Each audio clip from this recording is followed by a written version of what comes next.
Variables, data types, deep dive. So we will gonna touch some of the advanced, but we will not gonna touch overly advanced because those takes a lot of time. So JavaScript data types and data structures. Programming languages all have built-in data structures, but these often differ from one language to another. So all of the programming language has their way to represent the bytes or the CPU because it's too time consuming to write in CPU. So they have this like an atoms that will produce molecules that will produce matter. So think about these data types as the atoms or the building blocks, or you can think of this as a words, building blocks of sentence, and then paragraphs. This article attempts to list the built-in data structures and available in JavaScript and what properties they have. This can be used to build other data structures. So a combination of this data types could implement a new data structure such as a nested objects, a nested strings, numbers, etc. The language overview offers a similar summary of the common data types but with more comparisons to other language. Dynamic and weak typing. JavaScript is dynamic language with dynamic types. Variables in JavaScript are not directly associated with any particular value type, and any variable can be assigned and reassigned values of all types. So that's what we mean when we say dynamic type. It means the value can be any type. So the value of a variable can be any type. So here we have we have numbers, string, and Boolean. JavaScript is also weakly typed language, which means it allows implicit type conversion when an operation involves mismatched types instead of throwing type errors.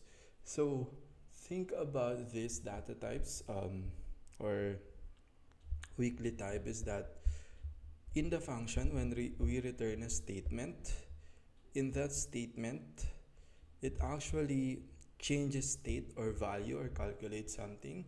So JavaScript allows two different types or data types or two different type of atom to be combined, which makes it weakly type. So here we have foo is 42, which is an integer, and result is a string foo plus one string. Now JavaScript converts foo to a string, so it can be concatenated with the other operand. So when we console that dog result, we get this 421, even though this is an integer and this is a string. Implicit conversions are very convenient, but can create subtle bugs when conversions happen where they are not expected.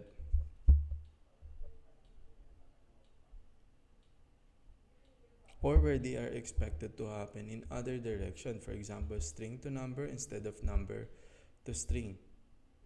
So it's convenient. This is its advantage, that you don't have to think about this early, but the disadvantage is in runtime you'll get a lot of these bugs. So this is where bugs happen, where things you're not intended to happen in your code happens because you mix types. So for symbols and big ints, JavaScript has intentionally disallowed certain implicit type conversions. For simple types and big ints, JavaScript intentionally disallowed certain implicit type conversions. So it doesn't allow this weakly type and implicit type conversion, and it will produce error ahead of time instead of waiting for it in compile time. Primitive values. All types except object define immutable values represented directly at the lowest level of the language.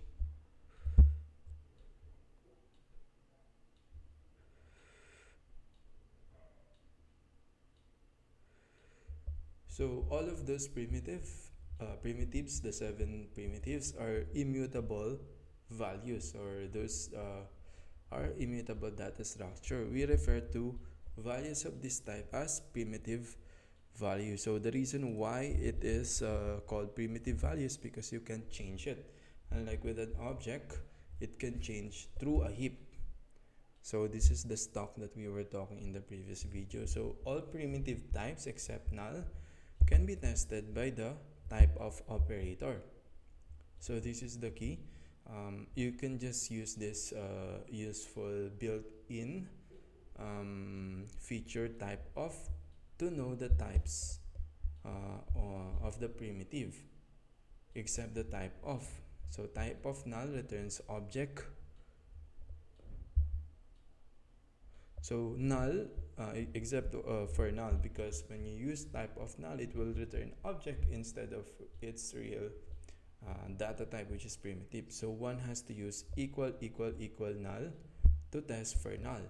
So we use this 3 equal to test if the value of a variable is equal to null. So all primitive types except null and undefined have their corresponding object wrapper types.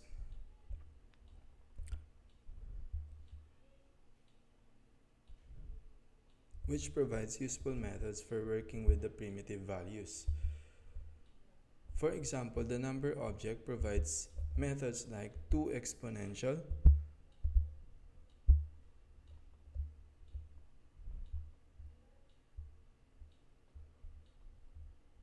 so basically all of those primitive except for null and undefined have a method built in to them, such as for number, it has a built-in methods like toExponential function that converts that number to an exponential one. So when a first string, there's like two lowercase string.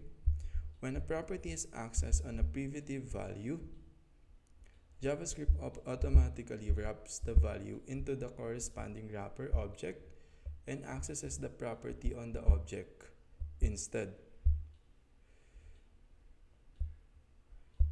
So when you access a property on a primitive value, or when you interact with this primitive value, JavaScript automatically wraps the value into the corresponding wrapper object, such as number for an integer or number primitive data types, and accesses the property on the object instead of the actual primitive data. However, accessing a property on null or undefined throws a type error exception, which necessitates the introduction of the optional chaining operator. However, for null and undefined, you get this type error exception, which also stems the optional chaining operator, which we will discuss in the next video. So here, null, type of return value, object, undefined, boolean, number, big int, string, symbol. So here is their object wrapper: boolean, number, big int, string, symbol. So it's the same with their data types. Like for number, just the same number, big int pattern with a capital I, string, same string, symbol. The object wrapper classes references pages contain more information about the methods and properties available for each type, as well as detailed descriptions for the semantics of the primitive types themselves.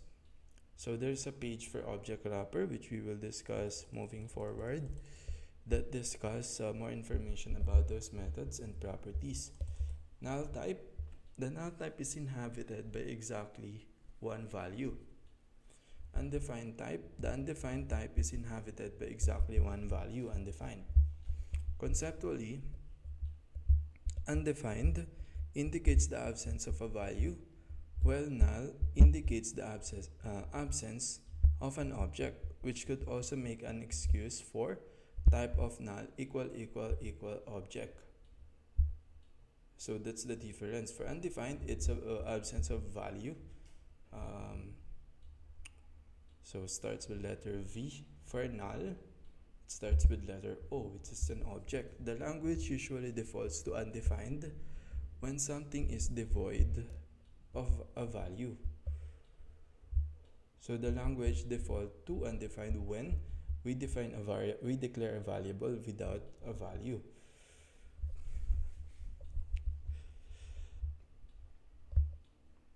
So it doesn't default to null, which indicates an absence of an object, because remember, a variable is an object. So when we declare a variable, it means it's already declared, there's already an object there. So it's definitely not a null, because when we use type of and then null, it will return a object type. That's why it defaults to undefined. So a return statement with no value return implicitly returns undefined.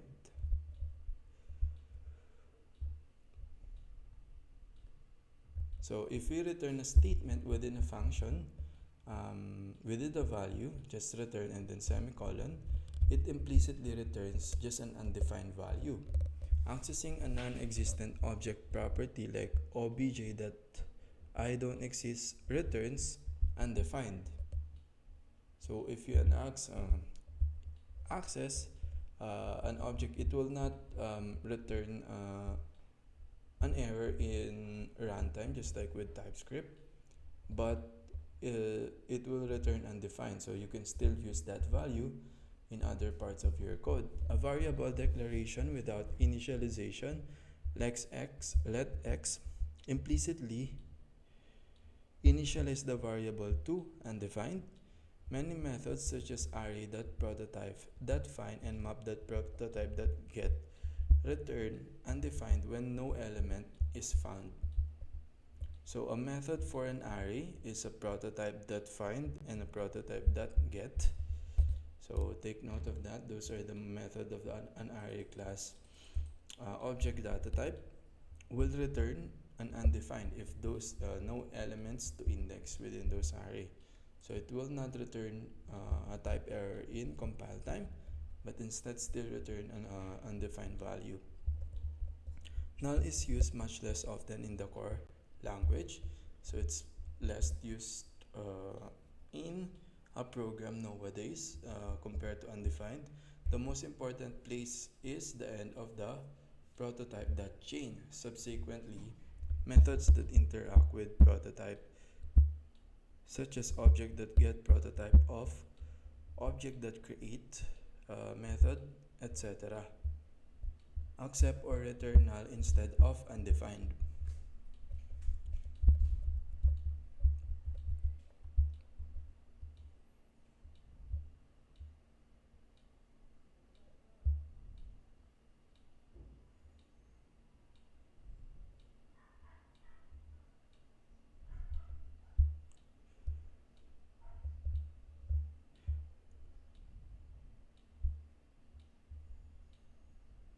So this method for prototypes, object.get prototype is the exception where they accept and return null instead of undefined. Null is a keyword, but undefined is a normal identifier that happens to be a global property.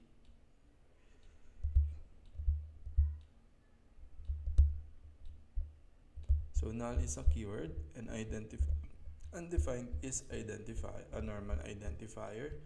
Therefore, it happens to be a global property that could be accessed. So in practice, the difference is minor since undefined should not be redefined or shadowed. So undefined should not be redefined along your code. So their difference is actually minimal. Though we still need to separate their definition to make it unique or to not be confused by them. Boolean type. The Boolean type represents a logical entity and is inhabited by two values, true and false. Boolean values are usually used for conditional operations, including ternary operators, if else, while, etc. So the if else control flow, think about this as a way for us to jump to other parts of the code to mimic some of the memory and storage mechanism. So basically these codes are just a like an atom, molecules, or matter that we use to be able to really talk to a storage or to the actual hardware, because it will be hard for us to talk with memory and storage, or to allocate memory by hand, to use free with C, with our operating system cores. So those are harder. That's the reason why we use this programming language. And this data type is very important return value for handling or handling that control flow, which is what we call branch prediction in CPU architecture. Number type. The number type is a double precision 64-bit binary format IEEE 754 value. It is capable of storing positive floating number between 2 raised to negative 71074, number that mean that value, and 2 raised to 1023x times 2 minus 2 raised to negative 52 number max value, as well as negative floating point numbers of the same magnitude, but it can only safely store integers in the range of 2 raised to 53 minus 1 to 2 raised to 53 minus 1. Outside this range, JavaScript can no longer safely represent integers. So outside of those numbers, JavaScript programming language could not accurately represent that to be able to talk to our storage. They will instead be represented by a double precision floating point approximation. You can check if a number is within the range of safe integers using number that is safe integer method. Values outside the representable range are automatically converted. Like positive values greater than number that max underscore value are converted to infinity. Positive values smaller than number that mean that underscore value are converted to 0. Negative values smaller than number that mix underscore value are converted to infinity. Negative values greater than number that mean underscore value are converted to 0. Infinity and negative infinity behave similarly to mathematical infinity, but with some slight differences. The number type has only one value with multiple representations. 0 is represented as both negative 0 and plus 0, where 0 is an alias for positive 0. In practice, there is almost no difference between the different representations. For example, positive 0 equal negative 0 is true. However, you are able to notice this when you divide by 0, like console.log 42 divided by positive 0, it will equal infinity, and then console.log 42 divided by negative 0 is negative infinity. None, not a number, special kind of number value that is typically encountered when the result of an arithmetic operation cannot be expressed as a number. It is also the only value in JavaScript that is not equivalent to itself. Although a number is conceptually a mathematical value and is always implicitly floating point encoded, JavaScript provides bitwise operators. When applying bitwise operators, the number is first converted to a 32-bit integer. So that's how complex the number types. That's why we will not go deep into those data types. Although bitwise operators can be used to represent several Boolean values within a single number using bit masking, this is usually considered a bad practice. JavaScript offers other means to represent a set of Booleans, like an array of Booleans or an object with Boolean values assigned to a name properties. Bit masking also tends to make the code more difficult to read, understand, and maintain. It may be necessary to use such techniques in very constrained environments, like when trying to cope with the limitation of local storage, or in extreme cases such as when each bit over the network counts. This technique should only be considered when it is the last measure that can be taken to optimize. So let's skip that big int. So let's just start with some of it. The big int type is a numeric primitive in JavaScript that can represent integers with arbitrary magnitude. With big ints, you can safely store and operate on large integers even beyond the safe integer unit. A big int is created by appending n to the end of an integer or by calling the big int function. Like here, big int, now constant goes the big int parameter number that marks safe integer. So you can use most operators to work with big ints, including plus, asterisk, minus, asterisk, asterisk, and percentage.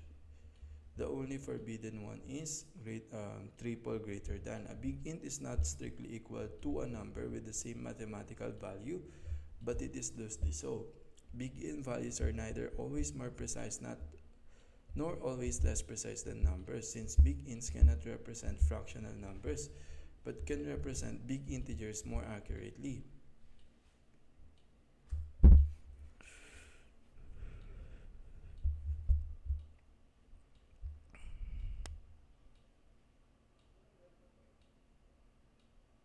Neither type entails the other, and they are not mutually substitutable.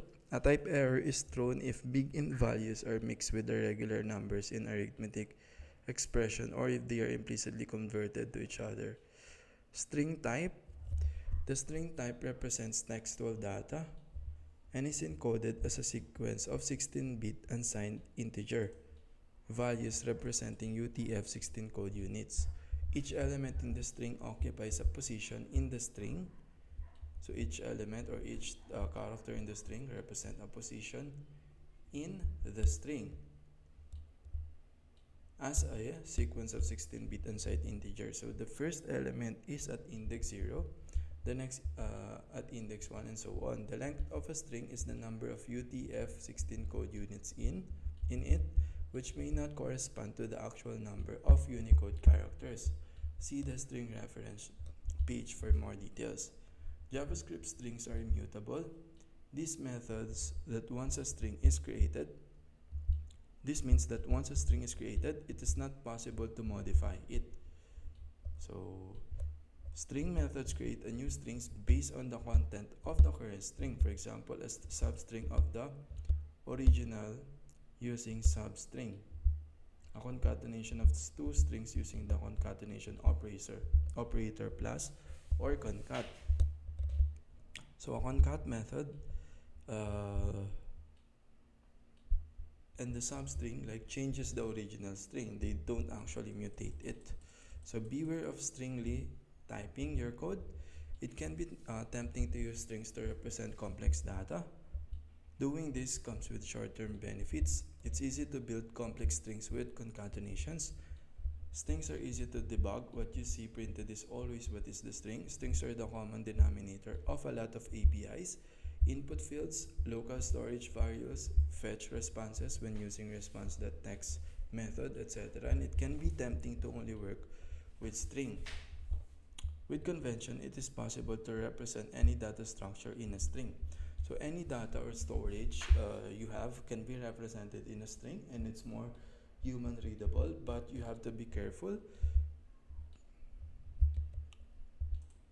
So this does not make it a good idea. For instance, with a separator, one could emulate a list, while a JavaScript array would be more suitable. So if you're for using or for implementing a separator, you could emulate a list, while a JavaScript array would be more suitable. But because it is number and not a string data structure, you would avoid it. Unfortunately, when the separator is used in one of the list elements, then the list is broken. An escape character can be chosen, etc. All of this requires conventions and create an unnecessary maintenance burden. Use strings for textual data when representing complex data, parse strings, and use the appropriate abstraction. So use only strings for the actual textual data on your code, such as for example when creating a database you would use like a string type if that data is more akin to or more similar to a text in the real world. But if it's more represent, if a number better decide to represent that, then use a number. So when you're representing complex data type, then you would use like an complex objects, and then you need to parse that string and then use the appropriate abstraction. Symbol type. A symbol is a unique and immutable primitive value and may not be used as the key of an object property.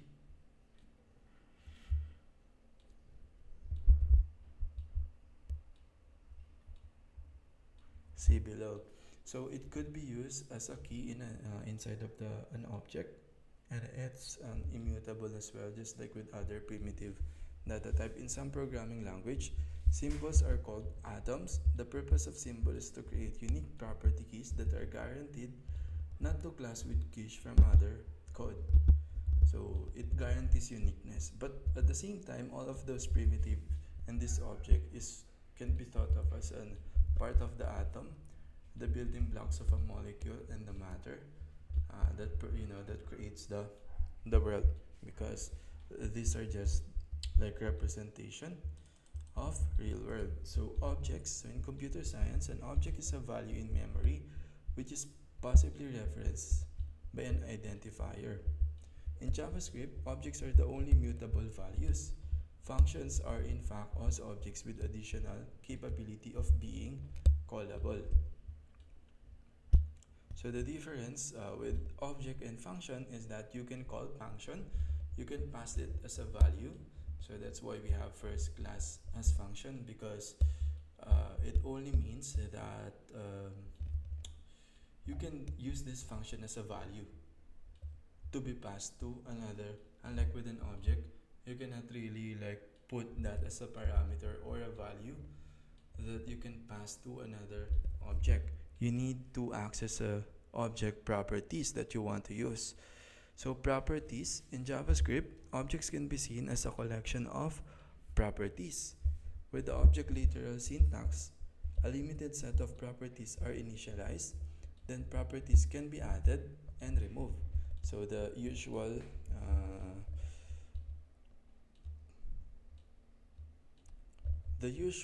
nature and object literal syntax, or for an object, is only a limited properties are initialized, and then you just add properties as you go. And then you can also add and remove based on how you would inherit it from other classes or objects. And objects is a collection of properties. So the properties is the combination of the key and the value within the object. And the object literal syntax is how you combine the syntax, or a way you combine those key value or properties inside an object using a comma, right? So object properties are equivalent to key value pairs. Property keys are either strings or symbols. So usually it's string. A property key in an object could be string or symbol, but it's usually string. When other type, but I think there's some like object type in other language where you can use a number as a key in that type of object. So when other types such as a number are used to index objects, the values are implicitly converted to strings. So when you use a number inside the object, inherently it is being converted to strings. So property values can be values of any type, including other objects, which enables building complex data structures. So this is how you create complex data structure. And also people think that they can use an object as a key inside another object, but it's not actually, because it's mainly string. But you can use an object or any complex data type inside the object, so you can use any value. So we will just continue with this. There are two types of object properties: the data property and accessor property.